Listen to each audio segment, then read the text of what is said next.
Well, good morning.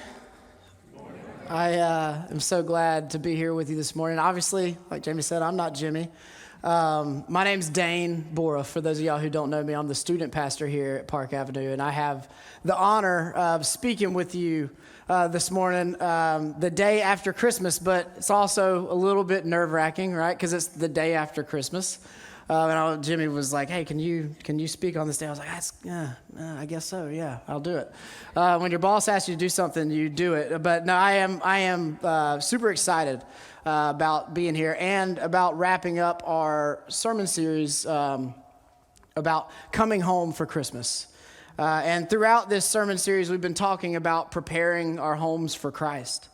We get excited about the Christmas season, and so we get the things out of the attic, and we make the home look nice and all Christmas time and seasonal, and we get excited about the stories that we hear, about the angels proclaiming the good news and a child that will be born, and the shepherds in the field, and the wise men traveling a great distance. And all those things are awesome, and we get excited about them, and that's a good thing. But the best part of the story comes after Christmas, right? The best part of the story comes next. Let's turn in our Bibles, if you have one. If not, it should be on the screen, to John 1, chapter 14. The next part of the story comes after Christmas. John 1, verse 14, sorry, I said chapter, I think. Verse 14, "So the Word became human and made his home among us. He was full of unfailing love and faithfulness, and we have seen his glory, the glory of the Father's one and only Son." Jesus has entered the world, and none of us would ever be the same. It says he became human. He became flesh and made his home among us, right? He is among us right now, whether we sense that or not. He is in and around this room because there are believers inside of this room. And he has promised that where two or more gathered, he will be there. But the world would never be the same. I mean, just think about it. No single person has had more of a greater impact on the course of humanity, whether you're a believer or not, had more impact on the course of human history than this little child that was lying in a manger wrapped in swaddling clothes would. When I found out I was talking the day after Christmas, and I was telling some people, "Yeah, Jimmy's got me preaching," they're like, "What are you going to talk about?" And my standard answer was, Jesus, probably Jesus. Seems like a good answer the day after Christmas. But I was talking to my mother, and we were having maybe a little bit deeper conversation than that, and she gave me a book, and it's this tiny little pamphlet. It's like 28 pages or something, and they're tiny. And it's called "My Heart, Christ's Home" by Robert Boyd Munger. And I thought this would be maybe a good reference source for me, or I could pull one or two things from it. I need all the help that I can get because I'm not a preacher. And so I accept all help. But the more and more I read this book, I've read it 3 or 4 times now, the more I knew this is exactly what I was supposed to talk about today. So I want to go ahead and give you a warning. If you have read this book, you're probably going to just get a recap of what is in this book. But if you haven't, I'm going to walk you through it today, and I hope you find it interesting. It's going to be a little bit different style. I'll talk about that in a second. But in the book, at the beginning, he talks about his coming to know Jesus and inviting him into his heart, right? And many of us have had this experience. I personally came to know Jesus sitting in a car on the side of the road, crying my eyes out like a little baby. Some of you may have a similar story. Others, maybe it's a little bit different experience. Maybe you're not quite so emotional as me. I get it from my father, just so you know. If you know him, it's not my fault, it's his. But regardless, if you know Jesus, then you have made an invitation to him to enter into your life and enter into your heart and enter into your home. So today, I want to follow the formula that Robert Munger put forth in his book. And it's going to be a little bit different because this is going to be more of a narrative. we're going to walk through our homes, which will be an allegory for our lives and our minds and our hearts. And remember, we've invited Jesus into our home, which means that we have claimed to prepare a place for him to be our guest. And we're going to take a look at different rooms to relate to different aspects of our lives. The different rooms will correlate with different areas of our lives, and we'll see what happens when Jesus enters that room and how he may or may not react to different things in that room. And in your sermon notes that they gave out as you walked in or on the app, you're going to find some space underneath a heading with each room. That's just for you to write some notes for yourself, maybe what you would find in that room for you in your life, and maybe how Jesus might react to those things. You can fill it out during the sermon, take it home, think about it, but I do encourage you to make this message personal for you, because for me, it can be easy for me to sit and listen to a message about somebody else, but if I make it personal for me, that's when it really starts to hit home. But we have several rooms to cover, so I also want to say, each room is going to be kind of short and sweet. You could do a whole sermon series on this. So each room is going to be kind of short and sweet. It's just to get your mind thinking. So again, I really encourage you to go home, think about it, write these things down. But let's get started. So as Jesus says we've invited him into our home and we're giving him the tour of our house. And the first place we enter is the study. This study is going to relate to our minds.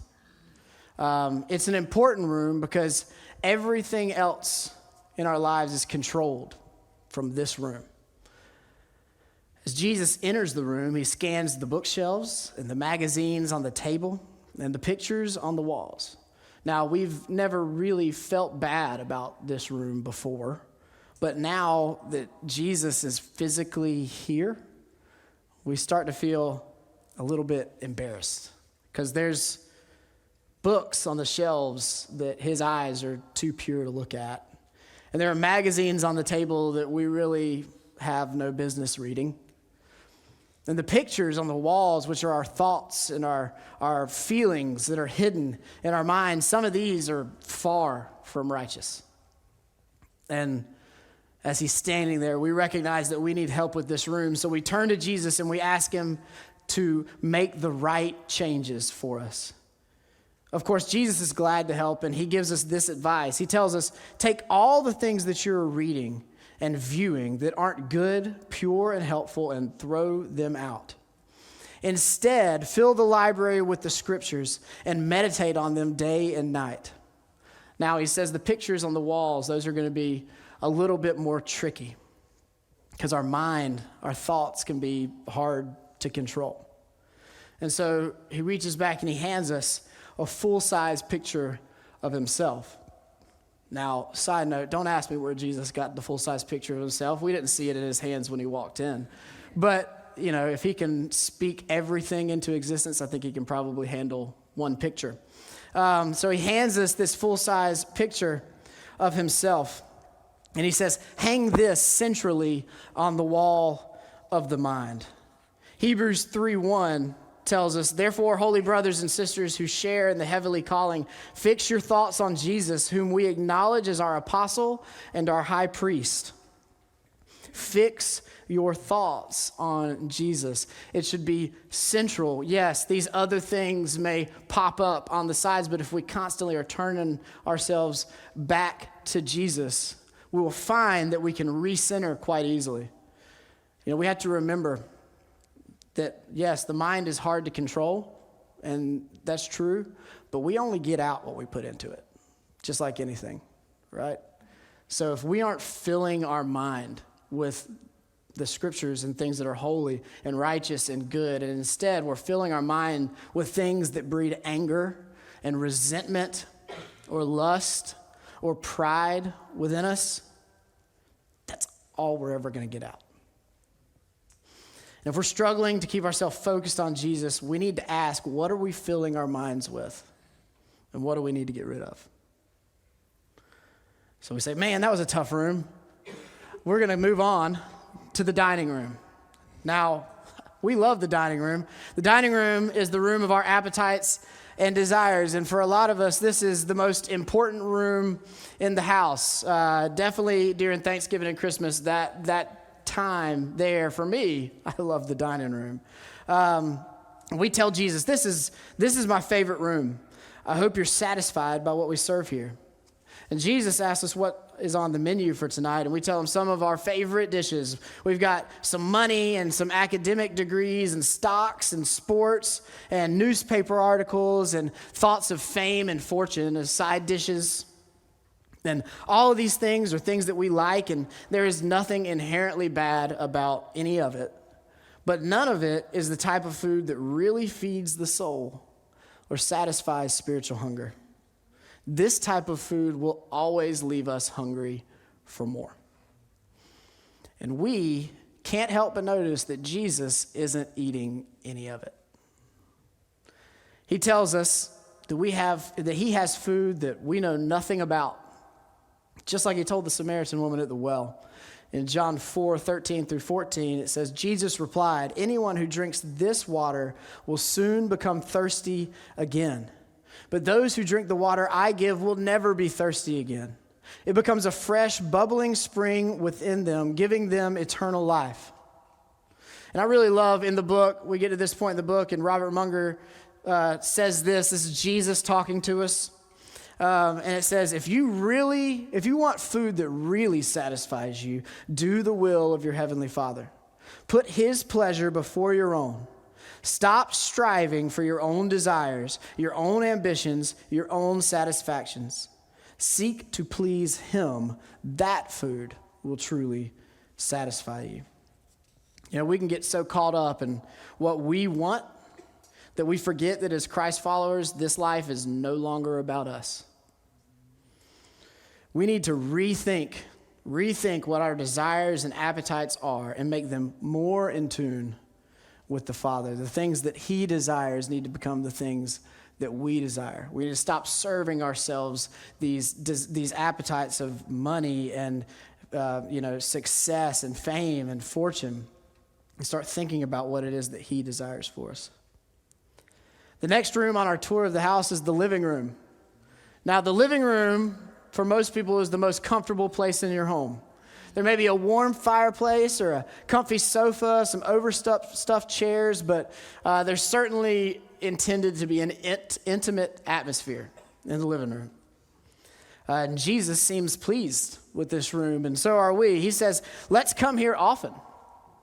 And it's quiet in the mornings, and we can have good talks and fellowship together. And Jesus promises, I will be here every morning. Meet me here, and we will start the day together. And as a new Christian, that sounds pretty good. And we get excited about that. Yeah, of course, we'll meet you here every morning. And we agree to it.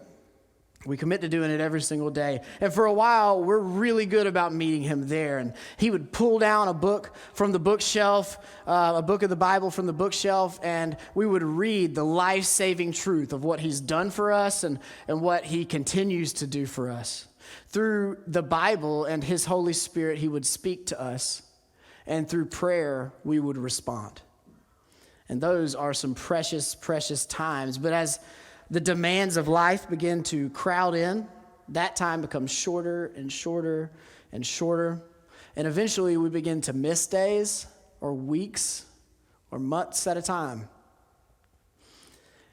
Robert Munger puts the next part this way. He says, one morning I recall rushing down the stairs in a hurry to be on my way to an appointment. As I passed the living room, the door was open. Glancing in, I saw a fire in the fireplace and Jesus sitting there. Suddenly, in dismay, it came to me. He is my guest.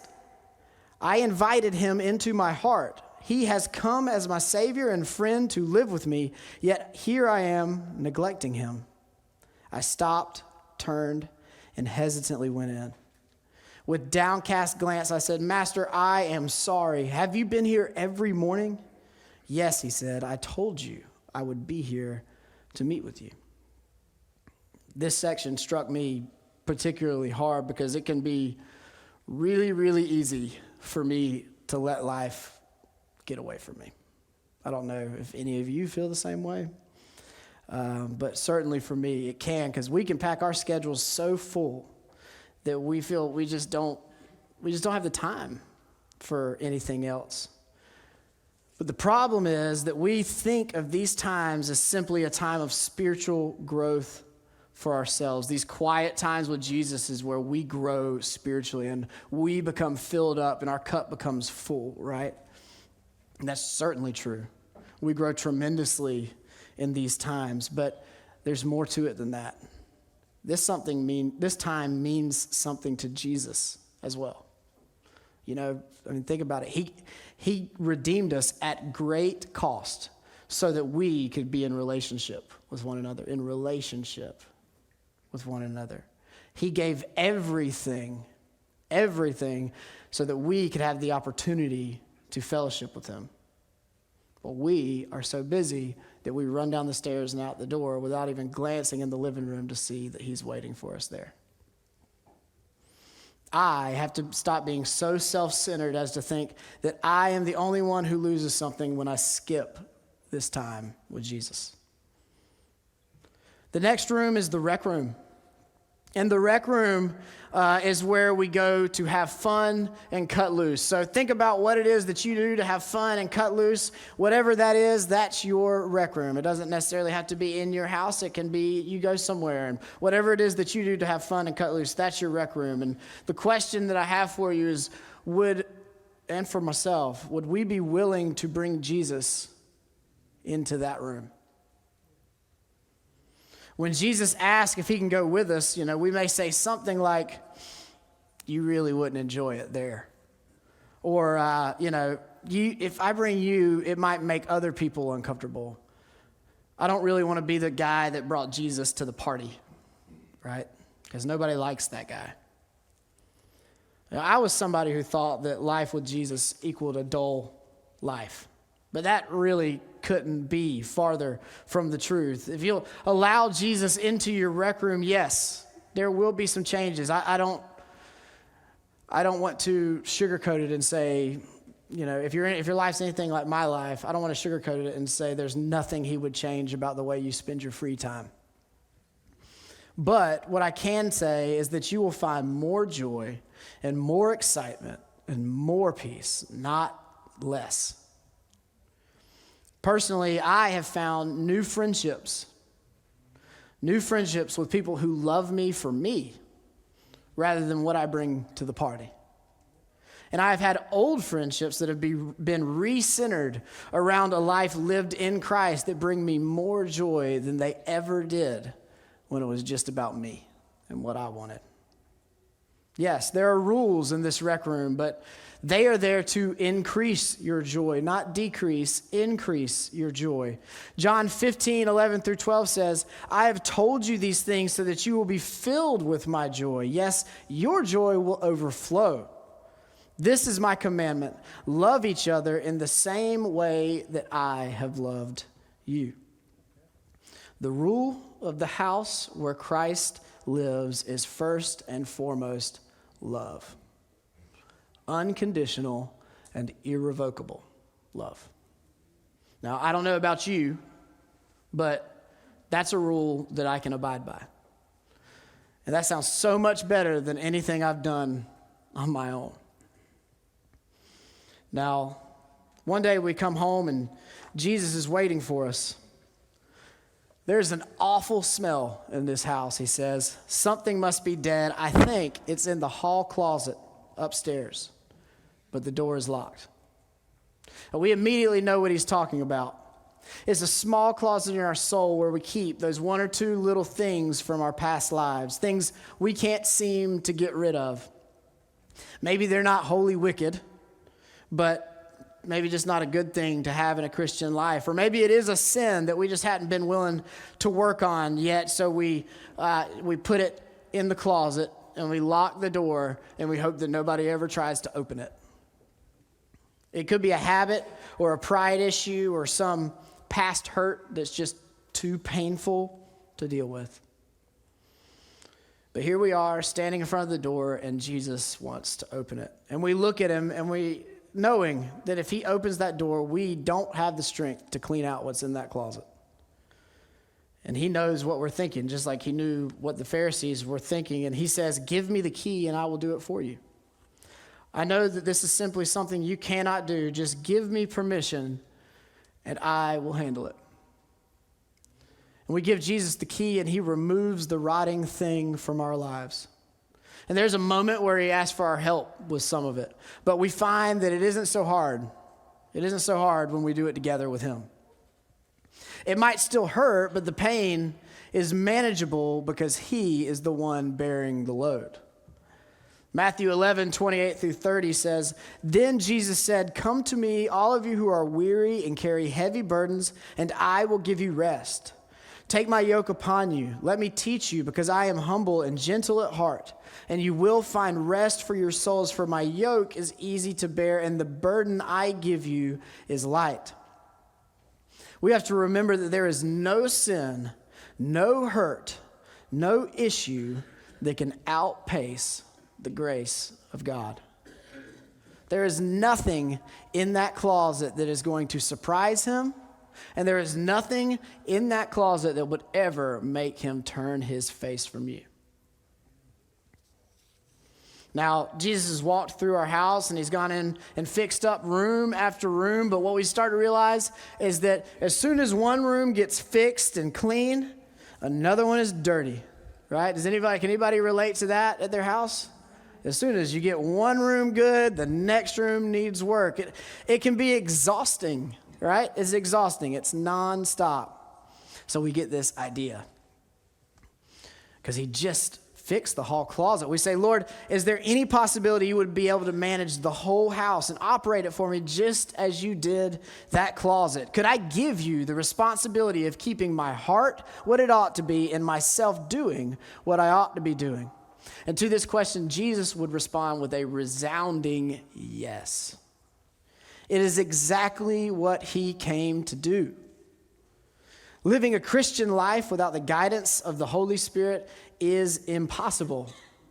Philippians 2:13, now this is the amplified version, so there's going to be like some parentheses there, and it's just expounding, giving you context, and kind of expounding on the idea a little bit. It says, For it is not your strength, but it is God who is effectively at work in you, both to will and to work, that is strengthening, energizing, and creating in you the longing and the ability to fulfill your purpose for his good pleasure. It's not us that makes us effective. It's him. Paul tells us that it is God at work within us that makes us effective. We can't do it alone. And that's kind of a relief for me, because if I sit here striving, constantly trying to do it on my own, man, it is going to run me ragged. But the reality of the situation hits us in this moment. You know, we've been trying to have Jesus as a guest in our home when what we need to do is transfer the title over to him. Jeremiah 10:23 says, Lord, I know that people's lives are not their own. It is not for them to direct their steps. You know, inviting Jesus into our home is more than a once-a-year thing. In fact, what we've learned today is to invite him in is actually to give the home away entirely. And this can be a scary prospect for some, and we try to hedge away from that sometimes when we're talking to people about Jesus, because that reality may scare some people away from following him. But that's the truth, and we shouldn't shy away from it just to make the gospel more palatable. Jesus didn't. In Luke 14:26-33, he says, if you want to be my disciple, you must, by comparison, hate everyone else. Your father and mother, wife and children, brothers and sisters, yes, even your own life. Otherwise, you cannot be my disciple. And if you do not carry your own cross and follow me, you cannot be my disciple. But don't begin until you count the cost. For who would begin construction of a building without first calculating the cost to see if there is enough money to finish it? Otherwise, you might complete only the foundation before running out of money, and then everyone would laugh at you. They would say, there's the person who started that building and couldn't afford to finish it. Or what king would go to war against another king without first sitting down with his counselors to decide whether his army of 10,000 could defeat the 20,000 soldiers marching against them? And if he can't, he will send a delegation to discuss terms of peace while the enemy is still far away. So you cannot be my disciple without giving up everything you own. Now, what Jesus isn't saying here is that you can't give up he's not saying that you have to be poor and destitute in order to be his disciple. He's not saying randomly give away all of your belongings and then come follow me. What he's saying is give it to him. We've got to recognize that what we have in this life, in this season, in this moment, is a gift from him. It's a gift from him for us to use, but he has not transferred ownership of it over to us. Our money, our homes, our family, all of these things, all of those things are gifts from him to be used for him. Because we want to invite Jesus into our homes and ask him to fix everything when it needs fixing, but we want to be in charge the rest of the time. We want Jesus to be a handyman that comes in and fixes our stuff. We want the benefits of the kingdom of God, but we want to be the king. But here is the encouraging thing, because Jesus says that's not how it works. If you want to follow me, you have to give it to me. But a home that is run by Jesus rather than ourselves is one that is promised, guaranteed to be defined by love, joy, peace, patience, kindness, generosity, faithfulness, gentleness, and self-control. Now that sounds far better than anything that I can manage on my own. Love, peace, patience, man, I need those in spades. A life and home run by Jesus is one that's guaranteed to possess those things. So, if you've never invited Jesus into your home, into your life, there is no better time than now to do so. There is no reason to wait. And if you have, you might consider who is running your home. If you have invited Jesus into your home, a question that I would hope that we would all ask ourselves today, this afternoon, tonight, is who's actually running the home? Are there rooms that still need work? Is the title still in your name? Would you be willing to sign it over today to the person who has paid for it with his life? Now, in this story, turning the title over to Jesus was as easy as signing the piece of paper. But in life, it doesn't actually work that way. It's a process. It's a constant process, and there's a give and take, and there's times when we're tempted to take back control. You know, I'm really good at letting Jesus have the wheel as long as the road is straight and I can see where we're going. But as soon as the road forks and there's a decision to be made, I'm like, here, 1 second, let me just make sure we go that way. And then, all right, you're good. Let me know when the next turn, I'm going to go to sleep, you know? That's how I want Jesus to run my home. But the reality is he's not driving. That's just autopilot. We have to let him drive. So we have to continually be growing in him. And in the new year, Jimmy's starting that new sermon series that Jamie was talking about, Blazing New Trails. And we're going to talk about the core values and qualities of a Christ follower. A Christ follower. You know, sometimes the word Christian can get like, we say it so much. You know, when you say a word 5, 6, 7 times, it starts to mean nothing. You know, the word Christian sometimes can become that way in some people's minds. But I find that a Christ follower, which is what a Christian is, a Christ follower is so much more intentional, right? Because we are following him. And these are going to be the qualities of a Christ follower, and it'll help us reorganize our home in such a way that it is one run by Jesus rather than ourselves. And I hope that you'll join us. But finally, one of the things about our relationship with Jesus is that it's extremely personal. It's very personal, right? But it was never intended to be private. We connect personal and private and make them the same thing. Oh, that's personal to me, which means I'm not going to share it. When I say, it's personal. We're having a personal conversation. That means it's a private conversation. But with the gospel, those two things are not connected. It is intensely personal. It is yours. Your story, how Jesus saved you, is yours. It is unique. You own it. There is no other one like it because he interacts with us in individual, unique ways. But that story is not meant to be kept to yourself or to people that you know are a Christian. That story is meant for everyone. So, as we leave here today, I want to challenge you. What's in your study? Are there things that we need to change about the way we think, about the things that we consume? Is there things in our dining room that we're feeding on that actually are not making us satisfied? Is there time in that rec room that we're spending that we're not bringing Jesus in?